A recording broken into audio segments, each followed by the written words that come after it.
Bismillahirrahmanirrahim. Assalamualaikum warahmatullahi wabarakatuh. Alhamdulillah rabbil alamin, wassalatu wassalamu ala sayyidina Muhammadin wa ala alihi wa sahbihi ajma'in.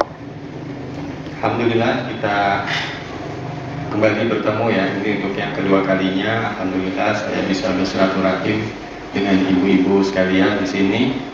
Salam hormat saya kepada semua ibu, terutama ibu-ibu kita sesepuh di Masjid Al-Barokah, Majlis Taklim Al-Barokah, Katring Pupuk Kujang, dan juga di area lain sekitarnya. Salawat salam semoga tetap terlimpah pada junjungan kita Nabi Muhammad SAW, pada keluarga, pada sahabatnya, dan semoga Allah Subhanahu Wa Taala mencatat kita sebagai pengikut beliau, sehingga mudah-mudahan kita bisa mendapatkan syafaatnya di yaumil hisab nanti. Amin ya rabbal alamin. Pertama kali ketemu kemarin kita membahas tentang syukur ya Bu ya. Syukur. Nah, saya mau tanya nih, selama 2 pekan ini apakah ada yang sudah membiasakan diri untuk mencari-cari kebaikan gitu? Ada nggak? Karena itu PR-nya ya. Ayo mulai sekarang kita cari dah kebaikan pada apapun, pada siapapun, pada apapun yang kita lihat, pada siapapun yang kita kenal, cari kebaikan. Sudah, tinggalkan yang lama, yang cari-cari kesalahan. Nah, itu tinggalkan aja. Ya. Kecuali yang berprofesi sebagai polisi gitu kan, atau jaksa, itu memang tugasnya cari-cari nih kesalahannya apa kan gitu. Tapi kita sebagai manusia, supaya kita bisa hidup bahagia gitu ya kan, ini bincang ringan ya, mudah-mudahan dengan perbincangan kita ini keluar dari sini langsung plong, lega gitu, itu bisa seperti itu. Kemarin kita bersyukur, jadi cari kebaikan itu banyak banget. Cuma kitanya aja nggak ngeliat. Kemarin kita contohin, ini sekarang ini cuaca nih, alhamdulillah ya, nggak panas, tapi juga bukan yang hujan deras yang bisa jadi banjir gitu kan, enggak ya. Ini cuacanya adem, enak gitu ya. Kalau orang yang sudah terbiasa melihat kebaikan, maka dia kemudian, ya Allah, ini merupakan satu karunia dari Engkau ya Allah, alhamdulillah gitu. Kebalikannya ada juga yang orang gerimis sedikit, hujan lagi nih jemuran enggak, kering-kering ini kan gitu. Nah yang kedua ini itu ditinggalkan, susah nanti hidupku kalau seperti itu. Apapun yang terlihat itu jelek aja gitu pokoknya. Begitu panas terik gitu, panas sekali yang gitu. Mana-mana susah gitu. Panas betul ya gitu. Ada aja. Nah kalau yang melihat kebaikannya, alhamdulillah panas jemuran pasti cepet udah langsung kering, tinggal sebentar. Alhamdulillah gitu. Kemarin udah berapa hari mendung terus nggak kering-kering. Itu kan. Jadi hal yang sama itu bisa terlihat oleh 2 orang yang berbeda dengan berbeda. Yang orang pertama melihat kebaikannya dia merasa bahagia, orang kedua melihat kejelekannya dia merasa susah gitu. Sekarang kita pilih yang mana, Bu? Kalau saya sih pilih yang bahagia, Bu. Ya, kalau bisa pilih yang bahagia, ngapain pilih yang susah gitu? Pilih aja gitu, seperti itu. Pilih yang bahagia. Nah itu mengenai syukur ya. Jadi Allah Subhanahu Wa Taala melimpahkan banyak sekali kebaikan kepada kita setiap hari, setiap jam, setiap detik gitu. Walaupun yang bikin kita terharu ya, Allah tidak berhenti loh. Walaupun kita jarang ingat sama Allah. Coba kapan kita terakhir ingat sama Allah? Kadang-kadang ya, kadang-kadang apa seringnya nih? Kita sholat, Allahu Akbar, nanti ingat-ingat lagi nih pas salam, Assalamualaikum warahmatullahi wabarakatuh, baru ingat, oh ya kita akan sholat menghadap Allah. Lah tadi itu mikirinnya yang lain-lain nih. Sambil sholat sambil mikirin yang lain kemana-mana. Padahal kata Allah, sholatlah untuk mengingatku, kata Allah ya. Jadi ingat aja pada saat sholat itu kadang-kadang enggak gitu. Tapi Allah dengan yang seperti itu tetap ngasih, Bu, nggak berhenti, tetap ngasih, kenikmatannya dikasih sama Allah.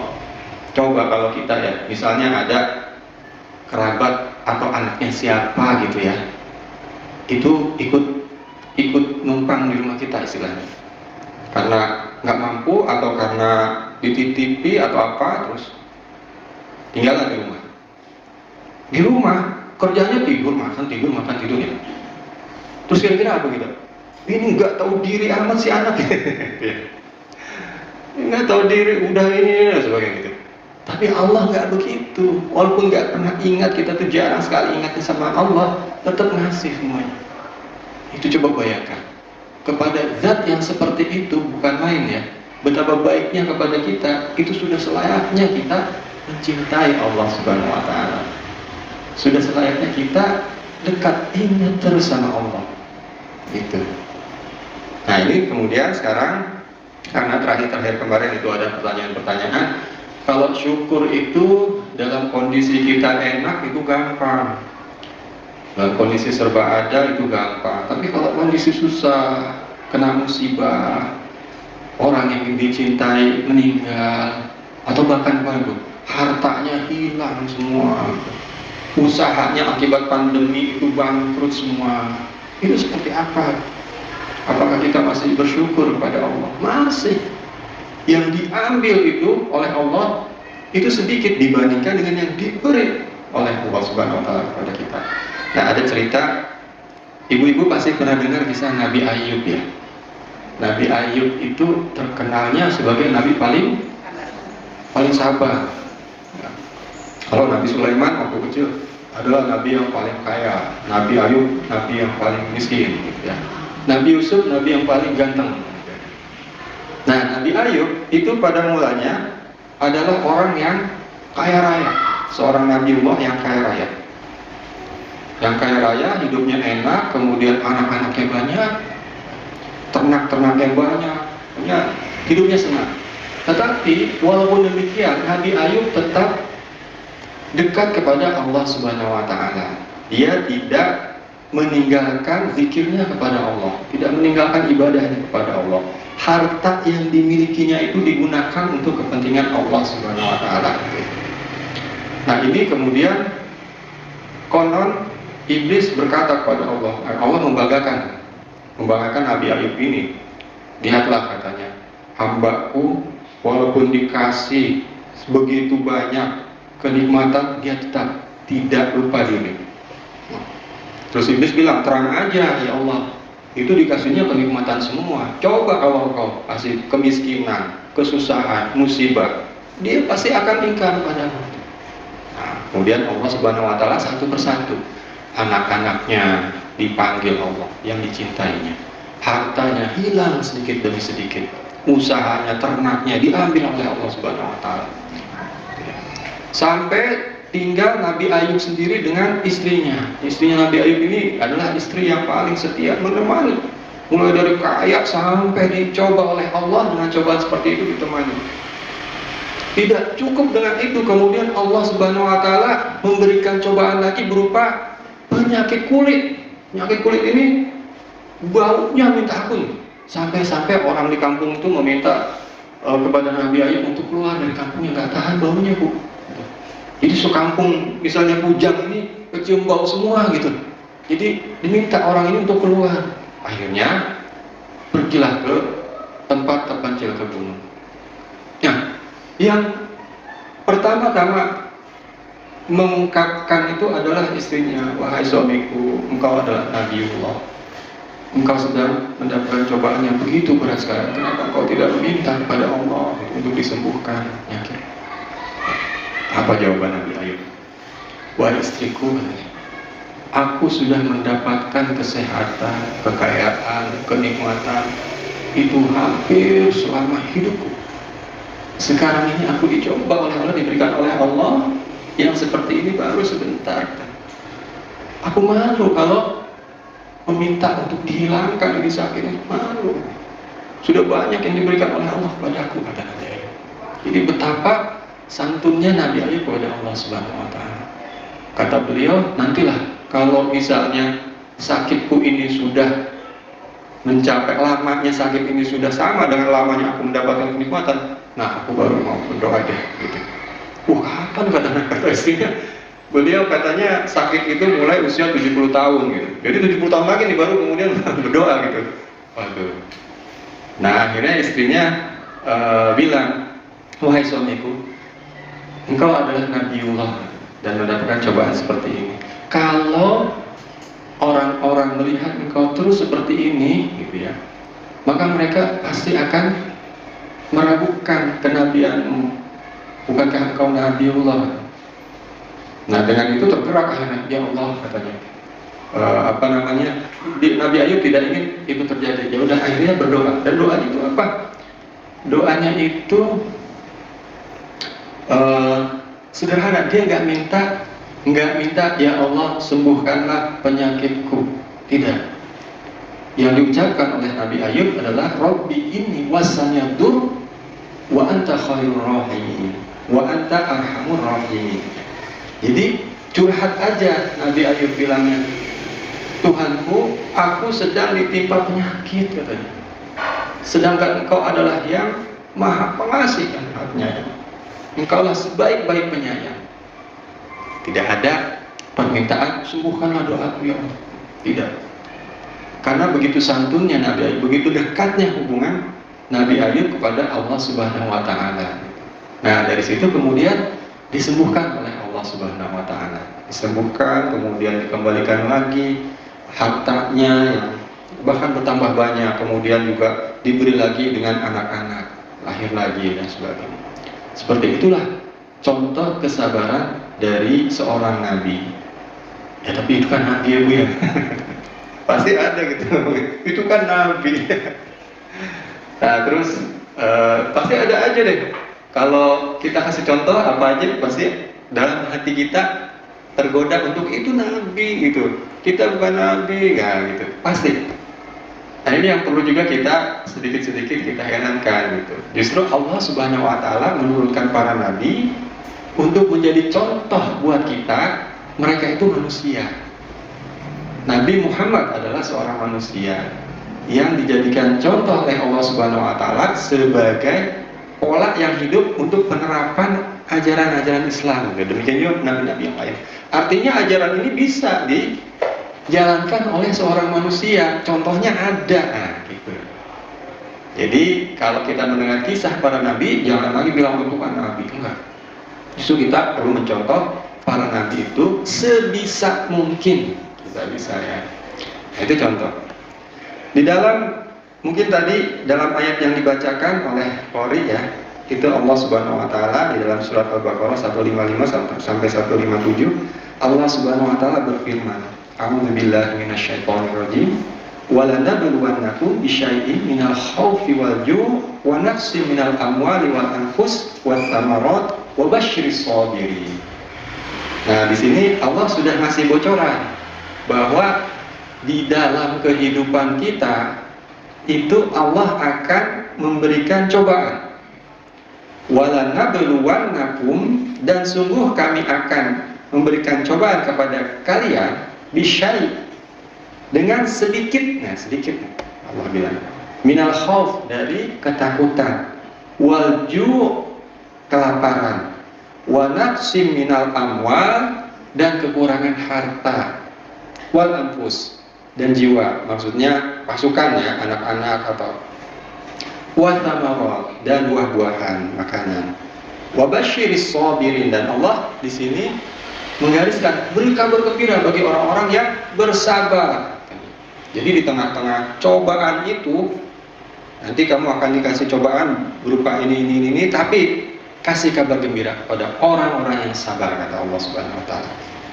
Apa orang-orang yang sabar, yang seperti apa? Allah menjelaskan di dalam ayat selanjutnya, alladzina, orang-orang yang idza asobathum musibah, ketika ditimpa kepada mereka musibah, qalu, mereka berkata, inna lillahi wa inna ilaihi raji'un.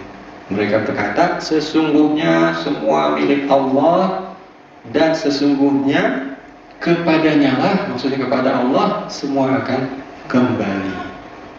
Kata Allah, ulaika, mereka itulah, alaihi, bagi mereka, sholawatum min rabbihim, keselamatan dari Tuhan mereka, wa rahmah, dan rahmat, wa ulaika, dan mereka itulah humul muhtadun, orang-orang yang mendapat petunjuk.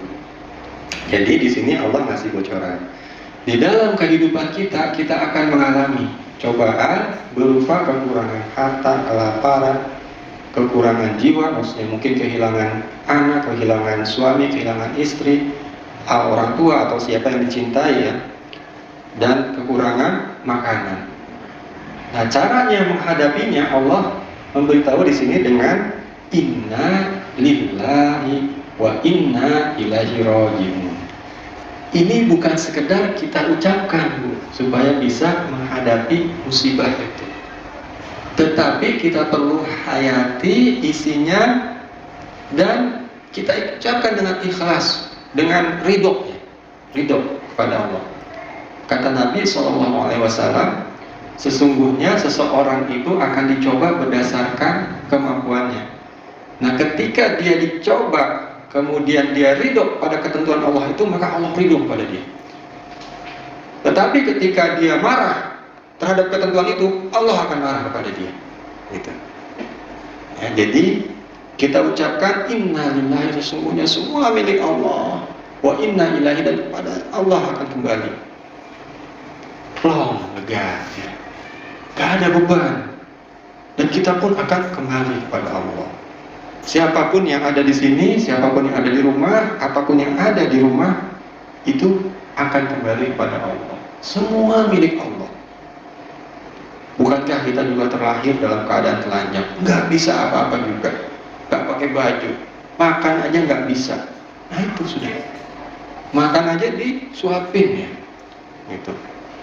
Jadi ketika diambil oleh Allah Subhanahu Wa Taala, ya sudah. Impas gitu kan ya.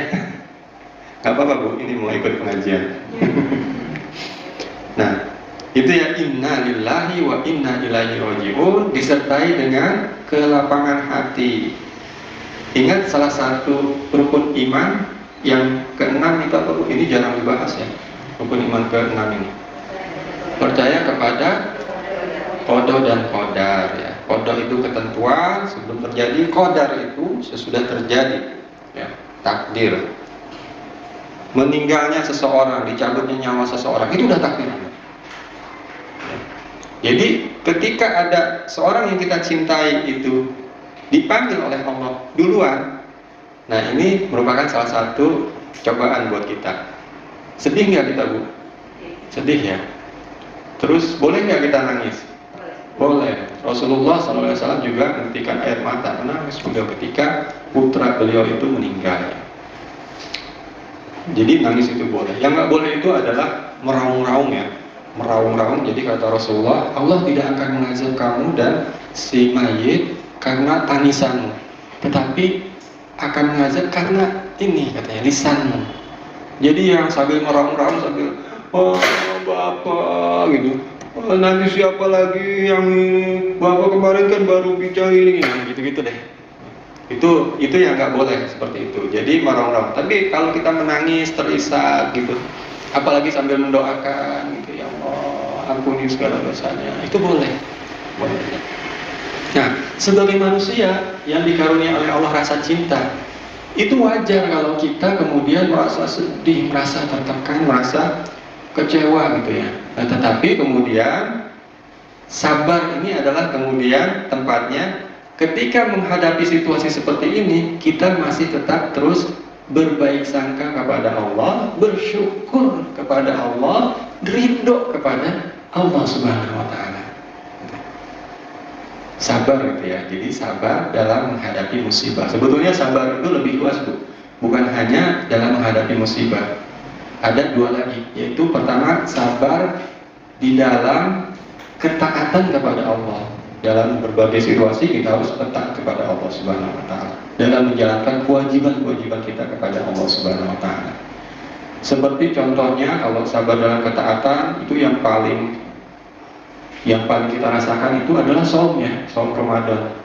Kita nggak boleh makan dan minum pada saat saum. Nah kita sabar, taat, nggak berani melanggar. Nah itu contohnya sabar seperti itu. Yang lainnya contohnya sabar dalam ketaatan, termasuk dalam sabar ketaatan dalam mencapai kebaikan. Misalnya anak-anak sekolah gitu ya, sabarnya itu apa? Misalnya belajar gitu, nggak lelah, belajar terus, tugasnya belajar terus sampai tercapai cita-citanya. menghafal Quran, sabar terus menerus melakukan murojaah, terus melakukan menambah hafalan, terus menerus setoran kepada ustaz-ustazahnya. Itu sabar. Jadi sabar dalam secara aktif gitu ya, secara aktif dalam kebaikan, dalam situasi apapun itu sabar. Termasuk ibu-ibu juga kepada suami melayani dan berbuat baik kepada suami dalam keadaan apapun, dalam berbagai kondisi. Kita tidak selalu dalam keadaan yang moodnya baik ya. Kadang-kadang kan kita kalau lagi nggak mood itu sama siapa aja jadinya jutek gitu. Nah gitu ya. Nah ini kesabaran di situ diperlukan adalah tetap bersikap baik dalam keadaan hati kita seperti apapun. Nah ini juga dalam rangka kebaikan. Gitu. Terus kemudian yang kedua, sabar dalam menghindari maksiat karena takut kepada Allah, walaupun hawa nafsu kita itu kepengen banget. Ya contohnya di puasa itu juga deh, yang gampang. Ini es cendol nih enak banget nih. Tapi karena nggak boleh ya kita sabar ya Bu ya. Gitu. Nah kurang lebih itu 2. 3, sabar yang kita bicarakan ini, sabar dalam menghadapi musibah. Yang 3 ini. Nah sabar dalam menghadapi musibah itu kurang lebih sama dengan yang 2 tadi, yaitu tetap berprasangka baik kepada Allah Subhanahu wa Ta'ala, tidak berputus asa dalam menghadapi kehidupan ini, terus berikhtiar untuk memperbaiki keadaan. Nah kurang lebih seperti itu sabarnya dalam menghadapi musibah itu.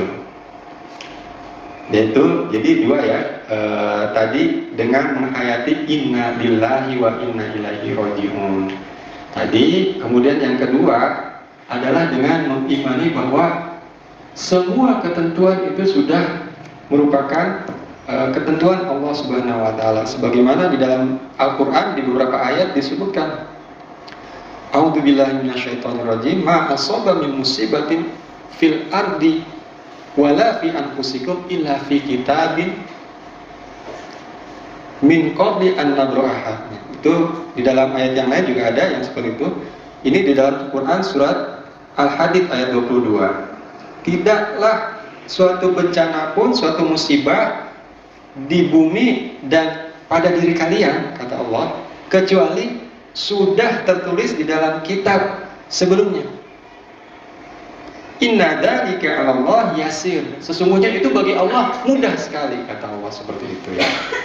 Jadi yang perlu kita yakini adalah bahwa semua musibah yang kita alami itu merupakan kehendak Allah Subhanahu wa Ta'ala.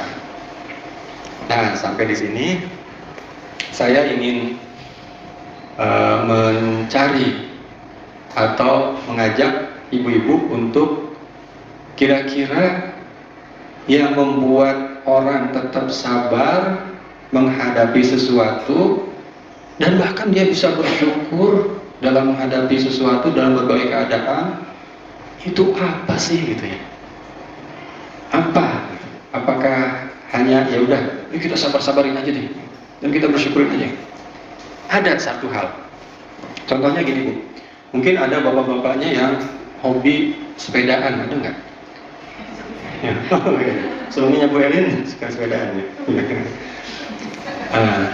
Itu 2 jam, kadang-kadang 3 jam di jalan goes gitu ya. Panas lagi. Udah panas, goes, kan capek ya. Tapi kok tahan gitu. Terus kira-kira ada juga yang hobi mancing misalnya.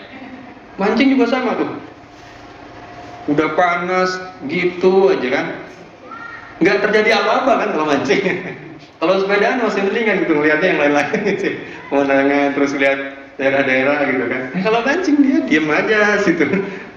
Kalau seharian nggak dapet ikan ya gitu aja udah. Sabar nggak dia? Sabar kan ya? Yang sepedaan tadi sabar nggak Bu? Sabar. Nah kira-kira ini tuh bahwa bapak itu terdorong untuk sabar dalam hal tersebut. Kenapa kira-kira? Karena suka ya. Suka banget. Terus ada contoh lagi Bu.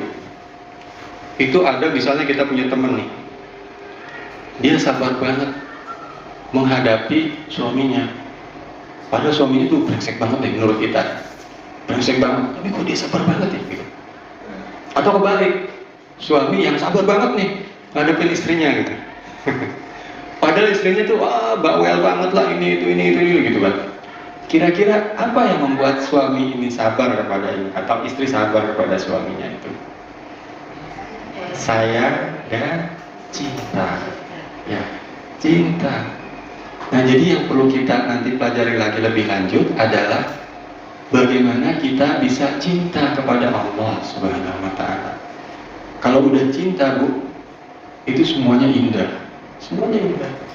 Ya, ibu-ibu pasti ngerasain lah semua ketika masa-masa awal berseminya cinta gitu. Pada waktu pertama kali bertemu, kemudian resmi dalam satu akad pernikahan, itu seolah-olah kemanapun, dalam keadaan apapun, asalkan bersamamu, kan gitu ya. Gitu. Nah, itu yang perlu kita tumbuhkan kepada Allah Subhanahu wa Ta'ala. Kalau suami atau pasangan kita itu baiknya minta ampun, mungkin paling ganteng sedunia atau paling cantik sedunia, pokoknya yang hebat-hebat sehingga kita bisa tertarik kepadanya gitu ya, paling perhatian, Allah itu punya segala macam alasan yang seperti itu untuk kita cintai. Allah memberikan perhatian kepada kita tidak pernah berhenti sedetik pun.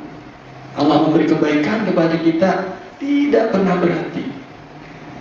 Detak jantung kita, desah nafas kita, kedipan mata kita, semua yang ada pada diri kita itu bukan main, berlimpah kebaikan Allah Subhanahu wa Ta'ala. Ini yang perlu kita resapi sehingga timbullah cinta kita kepada Allah.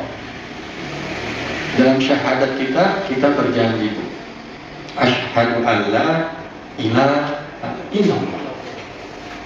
Aku bersaksi, berjanji, bersumpah dan menyatakan bahwasanya la ilah, tidak ada sembahan illallah kecuali Allah. Aku tidak akan menyembah sesuatu selain Allah. Hanya Allah yang aku sembah. Nah, pernahkah kita coba berpikir apa makna dari kita menyembah? Apa maknanya kita menyembah? Menghamba kepada Allah, mengabdi kepada Allah. Kalau zaman dulu kan ada hamba ya, hamba sahaya, abdi dalam, atau budak gitu ya. Nah, hamba itu apa? Hamba itu adalah miliknya si tuan ini gitu.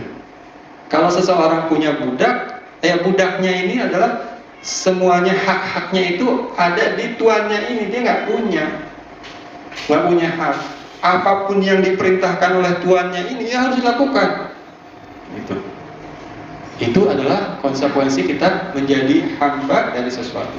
Kita menjadi hambanya Allah adalah kita menjadi seperti itu kepada Allah Subhanahu wa Ta'ala. Kenapa? Karena kita yang ciptaan Allah gitu.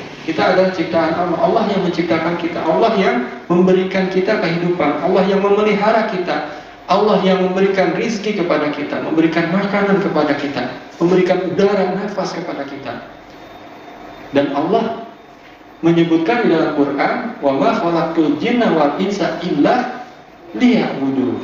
Dan tidak aku ciptakan jin dan manusia kecuali untuk menyembahku, kata Allah, menghamba kepadaku, tunduk, sujud, patuh kepadaku, kata Allah. Nah, inilah kemudian yang akan menumbuhkan cinta kita kepada Allah Subhanahu wa Ta'ala. Orang-orang beriman itu digambarkan oleh Allah dalam Al-Quran itu sangat mencintai Allah, Bu. Nah, di dalam coba kita perhatikan ya, konsekuensi dari menghamba kepada Allah itu diterima oleh para sahabat dulu, itu luar biasa. Kisah Bilal bin Rabah, itu seorang budak hitam yang menerima 2 kalimat syahadat, kemudian mendapatkan konsekuensi apa? Diterlentakkan di padang pasir yang panas, di tengah hari yang panas, kemudian di badannya itu, di atasnya diletakkan batu yang besar. Itu konsekuensinya. sampai kemudian dibebaskan oleh salah seorang sahabat Nabi. Yang lainnya lagi konsekuensinya itu adalah menerima siksaan yang luar biasa. Seorang sahabiah ya, Sumayyah itu ditusuk dari bawah sampai tembus ke atas. Suaminya itu juga disiksa yang bukan main di depan anaknya. Jadi bukan main, luar biasa siksa. Tetapi mereka bisa menghadapi itu, bisa menghadapi semua itu. Kenapa? Karena kecintaan kepada Allah Subhanahu Wa Taala. Cinta ya. Tadi kita sudah simpulkan bahwa orang kalau udah cinta itu luar biasa, bisa melakukan apa saja yang kita nggak ngerti nih. Kok bisa ya berjam-jam itu duduk aja di situ, atau berjam-jam goes sepeda nih, atau berjam-jam itu karena senang, karena cinta. Nah, cinta inilah kemudian juga yang kita bisa simpulkan ada pada diri para sahabat Rasulullah SAW. Di dalam Al-Quran Allah menyebutkan secara letterlock seperti itu. Walladzina amanu asyaddu hubbanillah. Dan orang-orang yang beriman sangat-sangat cintanya kepada Allah Subhanahu Wa Taala. Dan di dalam ayat yang lain disebutkan innamal mu'minuna alladzina idza dzukirallah wajilat qulubuhum wa idza tuliyat 'alaihim zadatkum imanan wa 'ala rabbihim yatawakkalun. Sesungguhnya kata Allah, orang-orang yang beriman itu ketika disebutkan nama Allah maka bergetar hatinya, dan ketika dibacakan ayat-ayat Allah meningkat imannya, dan kepada Allah mereka bertawakal. Apa coba tanda-tandanya? Kalau disebut namanya hatinya bergetar. Kalau dapat surat, baca surat, bertambah keimanannya, kecintaannya bertambah. Itu ciri-ciri apa? Ciri-ciri jatuh cinta ya Bu ya. Dulu kalau masih ingat, bukan udah lama ya, mungkin udah lupa Bu. Kalau dulu masih ingat waktu pertama kali dapat surat dari si dia gitu ya, atau waktu pertama kali cinta monyet gitu, ngelihat itu rasanya kok gitu ya. Lewat rumahnya itu deg-degan. Disebut namanya, entah siapa yang ngobrol gitu ya, terus ada nyebut namanya, kok bergetar gitu. Itu kan ciri-ciri cinta. Nah, Allah menyebutkan di dalam Al-Quran seperti itu. Orang yang beriman itu ketika disebut nama Allah tergetar hatinya Allah. Gitu. Kenapa? Karena cintanya kepada Allah Subhanahu Wa Taala. Nah, kalau sudah cinta begitu, tidak heran ya kalau kita mendengar kisah Nabi Ayub seperti itu. Karena begitu cintanya kepada Allah, kemudian tahan menghadapi segala macam godaan, karena beliau tahu ini yang aku cintai sedang mencoba aku gitu. Kurang lebih seperti itu. Jadi betapa dekatnya, betapa cinta sayangnya, betapa ini kepada Allah Subhanahu Wa Taala, sehingga segala macam cobaan itu yang menerpa dirinya itu nggak terasa. Dan nanti pun hidup ini kan tidak selamanya kan. Kita pasti akan mati, dipanggil oleh Allah Subhanahu Wa Taala. Disitulah kemudian orang-orang yang menderita karena keimanannya akan terhenti penderitaannya, berganti dengan kebahagiaan di sisi Allah Subhanahu Wa Taala. Sebaliknya orang-orang yang bersenang-senang di dunia ini, ketika menghadapi kematian maka akan terhenti kesenangannya, akan berganti dengan penderitaan karena hukuman Allah Subhanahu Wa Taala. Itu yang diyakini oleh orang-orang yang beriman. Makanya nggak terasa, disiksa kayak apapun itu tidak terasa. Para sahabat itu menjalaninya dengan sepenuh hati, dengan kebahagiaan. Walaupun secara manusiawi ada rasa sakit ya, ada rasa itu manusiawi, tetapi kemudian tetap berprasangka baik kepada Allah dan mengalihkan itu semua kepada kecintaan kepada Allah Subhanahu Wa Taala. Nah, dari cinta ini kemudian muncullah rasa sabar dan syukur. Syukur itu, dan ditambah satu lagi tadi, ridho kepada ketentuannya. Kalau udah cinta, mau pindah kemanapun gitu kan, mau pindah kemanapun aku ikut deh, karena udah cinta. Mau tinggal dimanapun, itu kan kalau suami istri gitu ya Bu ya. Kalau udah suami istri saling cinta dan saling ridho, memutuskan, kemudian udah ridho kemanapun ikut gitu. Nah, kepada Allah seperti itu, ya Allah aku ridho pada ketentuanmu. Saya punya punya pengalaman, Bu. Suatu hari di dalam kehidupan saya itu menghadapi dua cobaan yang cukup berat sekaligus. Tetapi dua ini saya nggak berpikir duanya ini saling berhubungan, enggak. Yang pertama itu bapak saya almarhum itu ada batu di kandung kemihnya. Ada batu di kandung kemih. Ini udah lama, udah bertahun-tahun. Bapak takut dioperasi, nggak berani. Pada saat itu usianya mungkin sudah 60 ya, 60, ya mungkin sekitar 60. Takut. Jadi ditahan-tahan. Kalau ke dokter itu maju mundur. Dokter udah bilang nih harus dioperasi, diangkat katanya. Tapi maju mundur, nggak mau gitu. Sampai parah gitu, kalau buang air kecil itu nggak bisa terkontrol. Lagi di mobil itu begitu udah mau keluar, udah nggak bisa terkontrol lagi. Jadi harus bawa botol aqua gitu. Kalau badannya masih sehat, jalan itu bisa biasa, nggak ada masalah. Jadi seperti nggak sakit gitu orangnya. Tetapi ada masalah, ada batu di saluran kandung kemihnya. Ya. Nah, suatu ketika sudah parah betul, kondisinya udah nggak terkontrol dan sakitnya juga mungkin bapak itu udah mulai nyerah. Akhirnya mau dioperasi, dia mau. Nah, diantarlah ke rumah sakit sama ibu, terus direncanakan kapan itu untuk dioperasi tanggal berapa. Nah, tetapi sebelum dioperasi, dokter bilang, Pak, Bu, ini kami baru menerima satu alat, katanya, alat laser.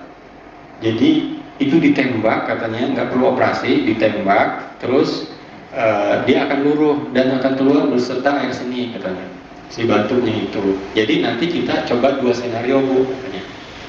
Kita coba dulu alatnya, tapi sekaligus Bapak ini disiapkan untuk operasi. Karena batunya cukup besar, katanya.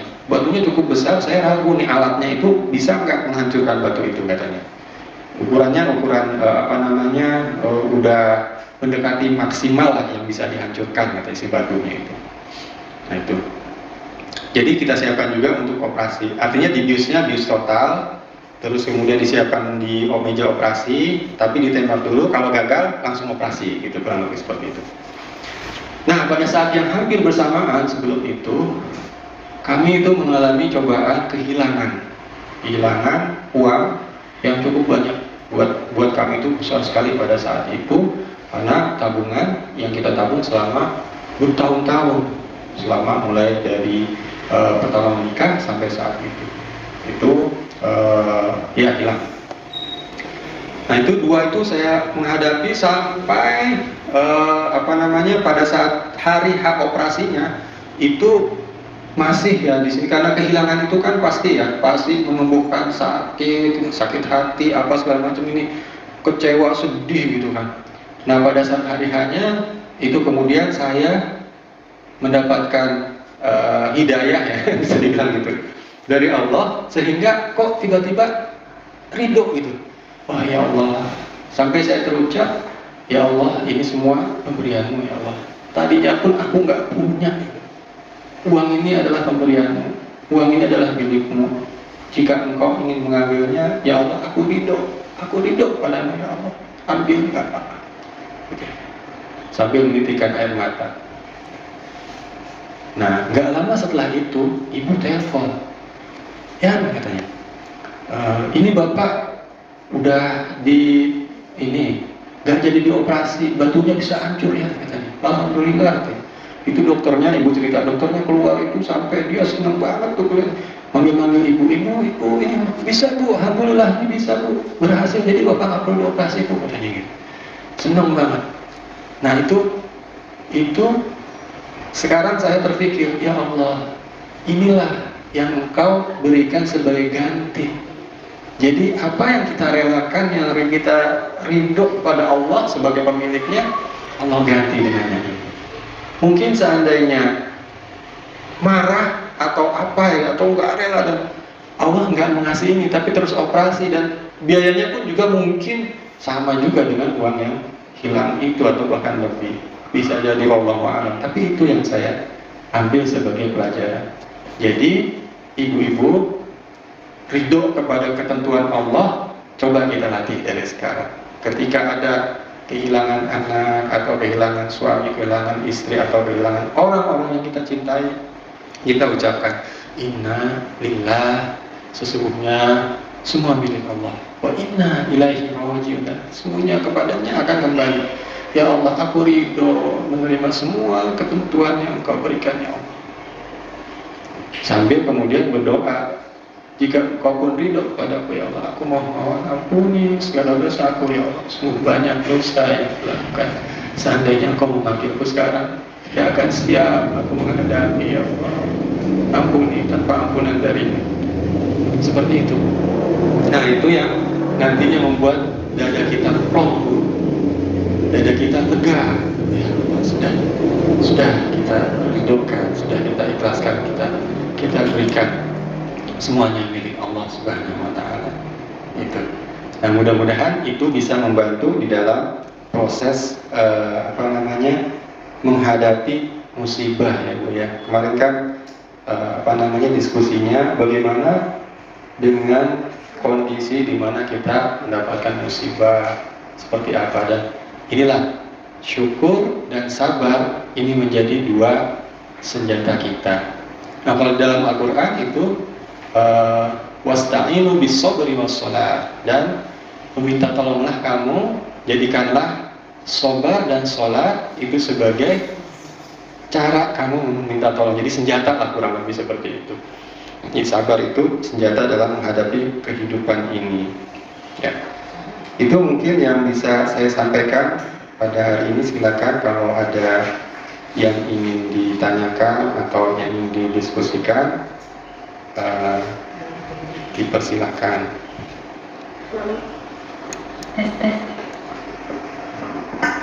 Dari ibu-ibu yang mau bertanya dipersilakan, dan bertanya cukup satu masing-masing karena waktunya terbatas. Kami persilakan pada ibu. Ada yang mau ditanyakan?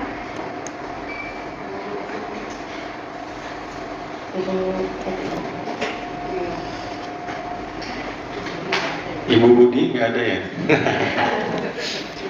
Ya, jadi sebagai tambahan ya buat kita, Rasulullah SAW itu bersabda di dalam hadis riwayat Bukhari dan Muslim, tidaklah seorang Muslim tertimpa musibah, bahkan hanya tertusuk duri, kecuali dengannya Allah akan menghapus sebagian dosanya. Jadi kalau kita lagi kena musibah, Ibu, salah satu yang meringankan hati kita itu adalah hadis ini. Ya Allah, ampuni dosaku, ya Allah. Banyak sekali dosaku. Banyak Bu ya, dosa kita kalau mau dihitung-hitung, mulai dari kita balik sampai sekarang, itu luar biasa. Amal kita ini ya belum seberapa lah. Kita ini baru ikut ngaji kan baru-baru aja gitu. Dulu waktu masih baru balik, masa remaja sudah balik, terus masa muda, itu banyak sekali dosa-dosa kita lakukan. Itu kita harus lakukan. Kita belajar dari doa Sayyidul Istighfar. Bagaimana Bu Sayyidul Istighfar itu? Kalau nggak salah di sini ya, Allahumma anta rabbi, ya Allah, wahai Allah, Engkau adalah Rabbku, Tuhanku. Khalaqtani, Engkau menciptakan aku. Wa ana abduka, dan aku adalah hambamu, aku adalah budakmu, ya Allah. Wa ana ala ahdika, dan aku berada dalam perjanjian kepadamu untuk menyembahmu. Yaitu apa? Syahadat tadi. Wa wahdika mastata'tu, dan aku akan berada dalam perjanjian sebisaku, semampuku, terus-menerus menepati perjanjian, menyembahmu selalu. A'udzu bika min syarri ma sana'tu, aku berlindung kepadamu ya Allah dari keburukan-keburukan apa yang aku lakukan. Abu ulaka bi nikmati. Nah ini, aku mengakui segala nikmat yang engkau berikan kepadamu, yang engkau berikan kepadaku. Abu ulaka bi nikmatika alayya wa abu bidzambi, dan aku mengakui dosa-dosa aku ya Allah kepada engkau. Faghfirli, maka ampuni ya Allah dosa. Fa inna la yaghfiru dzunub illa anta, karena sesungguhnya tidak ada yang mengampuni dosa selain engkau. Ini kata Rasulullah, kalau dibaca pada pagi hari, kemudian si orang itu meninggal sebelum petang, maka dia masuk surga. Kalau dibaca pada sore hari, kemudian meninggal pada malam, maka dia masuk surga. Ini sayyidul istighfar. Sayyid itu yang paling utama gitu ya. Sayyidul ayyam itu kan hari Jumat. Bosnya hari gitu ya, hari Jumat. Ininya hari yang paling utama hari Jumat. Sayyidul istighfar, ini istighfar yang paling utama, paling top ini. Jadi diamalkan pada pagi dan sore hari. Dan tidak lupa isinya, kandungannya kita resapi gitu. Kita ucapkan dengan penuh kesadaran kepada Allah. Allahumma wahai Allah, anta rabbi, engkau Tuhanku. Nah, pengakuan bahwa Allah adalah Tuhan kita, ya Tuhanku, itu merupakan satu doa yang dahsyat yang kita dapati pada doa-doa nabi-nabi ya. Doanya Nabi Yunus ketika di dalam perut ikan itu, la ilaha illa anta subhanaka inni kuntu minaz zalimin. La ilaha illa anta, tidak ada ilah ya Allah kecuali Engkau. Artinya apa? Aku hanya menyembah Engkau ya Allah. Ini kurang lebih artinya sama dengan yang Sayyidul Istighfar. La ilaha illa anta, tidak ada ilah, tidak ada sembahan kecuali Engkau. Subhanaka, maha suci Engkau. Ini sesungguhnya aku minaz zalimin, berada dalam kegelapan. Mengakui minaz zalimin ini bisa dua arti ya. Zalimin itu dalam kegelapan perut ikan paus, atau dalam kesalahan berbuat zalim kepada diri sendiri. Jadi kita mengakui. Nah, doanya Nabi Yunus juga kan nggak pakai minta dikeluarin kan ya, nggak pakai minta dikeluarin dari perut ikan gitu, enggak. Cuma bilang la ilaha illa anta subhanaka inni kuntu minaz zalimin. Tapi kurang lebih doanya para nabi itu seperti itu. Jadi mengandung pengakuan bahwa Allah adalah satu-satunya yang kita sembah, tidak ada yang kita sembah kecuali Allah. Pengakuan kita bahwa Allah adalah Rob kita. Rob itu adalah, kalau diartikan ya terjemahnya Tuhan. Tapi Rob itu kurang lebih gini Bu. Masih ingat nggak doa untuk orang tua? Robbighfirli wali walidayya warhamhuma kama Rob bayani shaghira. Kenapa disebut Rob bayani? Itu adalah Rob bayani itu kalau diartikan terjemah mengasihi aku ya. Sebagaimana mereka mengasihi aku di waktu kecil. Rob bayani shaghira. Tetapi di sini pilihan katanya adalah Rob bayani. Ini sama akar katanya dengan Rob, Tuhan. Rabbul alamin, Tuhan semesta alam. Jadi arti dari Rabbul alamin ini adalah, kalau miniaturnya itu seperti orang tua yang membesarkan anaknya. Robbayani shaghira. Orang tua itu, orang tua kita merob kita ya, melakukan pemeliharaan kepada kita, memberikan kita makanan, minuman, merawat, memandikan dan sebagainya, sampai kemudian tumbuh dan berkembang membesar dengan sehat, menjaga, menyembuhkan ya, maksudnya membawa ke dokter kalau sakit dan sebagainya. Itu proses Robbayani shaghira itu seperti itu. Nah, ini akar katanya sama dengan Rabbul alamin.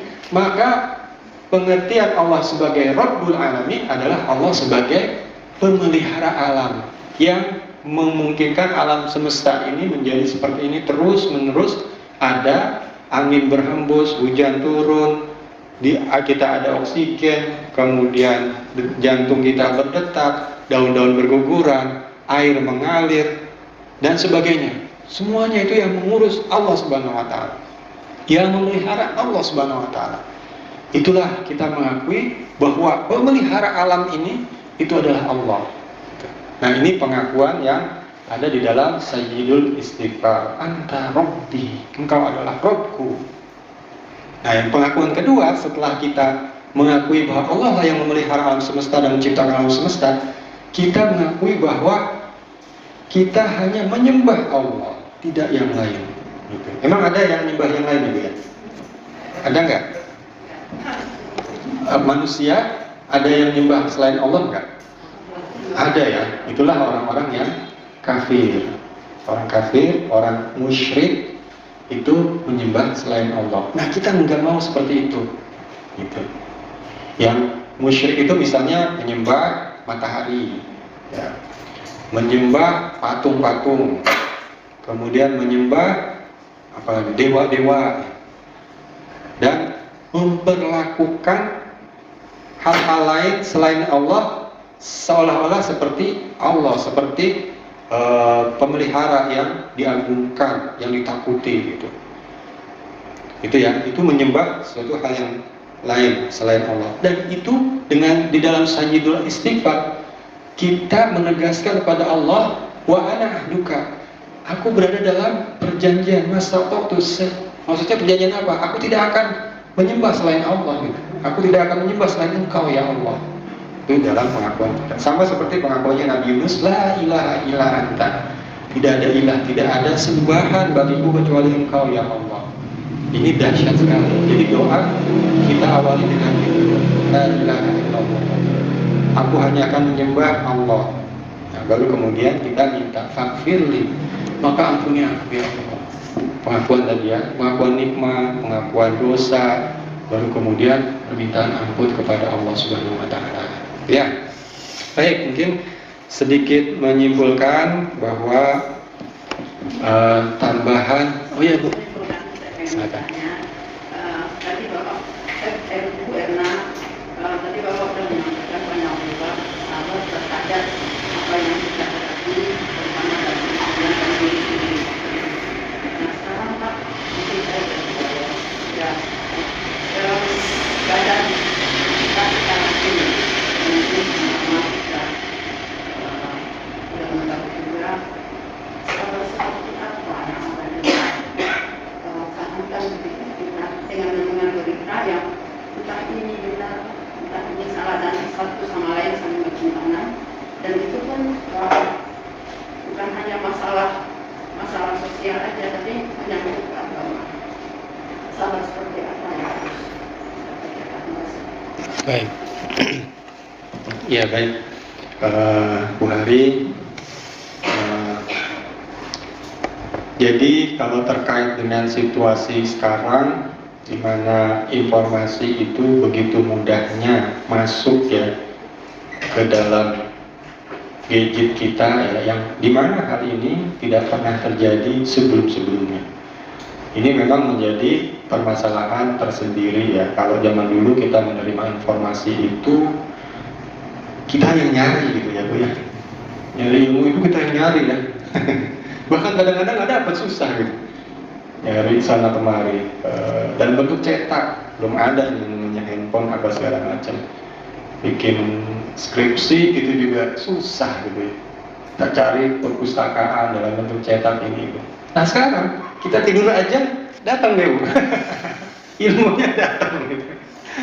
Nah tapi masalahnya karena saking gencarnya itu, jadi informasi yang masuk itu gak bisa kita kendalikan. Apapun itu informasinya bisa masuk kan gitu. Mau yang benar, mau yang gak benar gitu, mau yang seperti apapun itu masuk gitu dengan sendirinya tanpa kita bisa kendalikan. Nah ini memang menjadi permasalahan tersendiri. Nah kalau saya selalu sama teman-teman itu menyarankan, inilah gunanya kita berada dalam satu majelis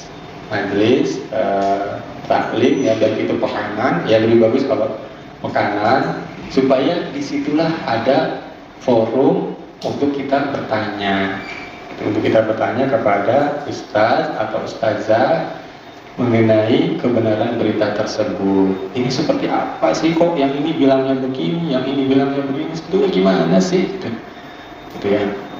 Contohnya dalam praktek peribadahan misalnya, praktek ibadah. Oh, atau yang kemarin aja deh, yang mengenai Maulid Nabi gitu. Atau diperluas lagi menjadi ulang tahun gitu ya. Ulang tahun itu ada yang bilang itu nggak boleh, itu mengada-ada dan sebagainya gitu ya. Nah ini itulah salah satu dampak dari masuknya. Nah sebetulnya yang seperti ini zaman dulu pun ada, zaman sebelum ada gadget tuh ada juga, tapi terbatas. Artinya mungkin hanya terjadi di satu kalangan di masjid saja. Gitu. Ada yang berpendapat begini. Tapi karena belum ada gencarnya informasi yang seperti sekarang, maka obrolan itu hanya sampai di situ. Atau paling banter ini akan dari orang-orang ini, gitu. Itu menyebar lagi. Tetapi itu kan terbatas. Nah sebetulnya sudah ada. Nah kuncinya kalau buat saya satu aja. Kita punya seorang guru yang kita percaya, tanya aja sama dia, sudah. Itu aja. Kalau menurut saya seperti itu. Dan itu yang saya lakukan juga. Saya punya, jadi kalau di web itu ya, atau di media sosial, atau di WA, Telegram dan sebagainya, itu banyak sumber gitu Bu ya. Saya punya satu sumber yang saya merasa cukup nyaman dengan sumber itu, yaitu siapa? Kalau untuk yang terkait hal-hal peribadatan seperti itu, saya ke Ustadz, namanya Ustadz Farid Nukman. Ustadz Farid Nukman ini orang Depok. Saya juga, beliau suka nggak sering ya, tapi pernah juga di sini beberapa kali mengisi pengajian.